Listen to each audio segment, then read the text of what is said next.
Good morning.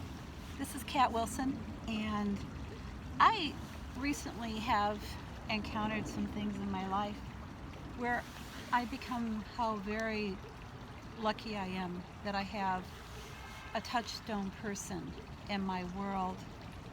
There are people who I know I can call, and they are familiar to me, they're listening type of people, and they'll make space for something that can be a tragic story.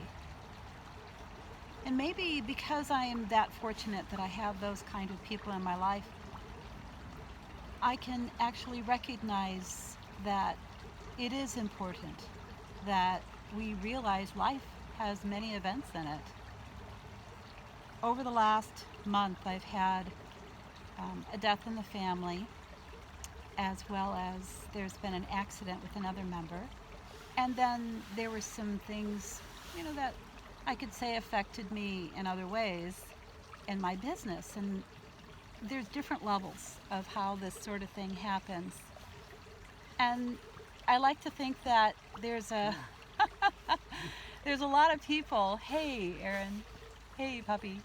There's a lot of people that we can recognize that can be touchstones for us. They can be neighbors who are familiar and who we trust and we feel good around. A touchstone person could be a professional, could be a coach, could be a doctor, could be a therapist. It could be someone that is a teacher. When you think of a touchstone, what do you think of?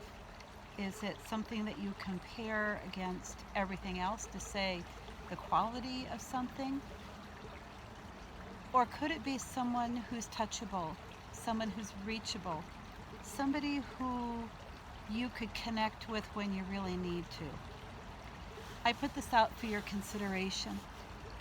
Look around you, and maybe even before it comes to emergencies in your life or complicated times, find somebody who you enjoy sharing moments with a cup of tea, and even having conversations about how beautiful this season is, even for short periods of time.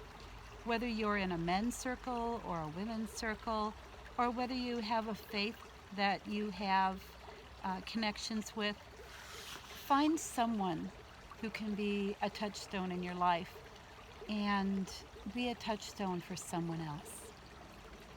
If you'd like to have a deeper conversation, I would really enjoy that. My name is Kat Wilson. I'm in Portland, Oregon, and you can reach me at Apositiva, 503-525-0595, or check out my website at apositiva.com, apositiva.com. And look for the friendly face and the person who listens. Have a great day.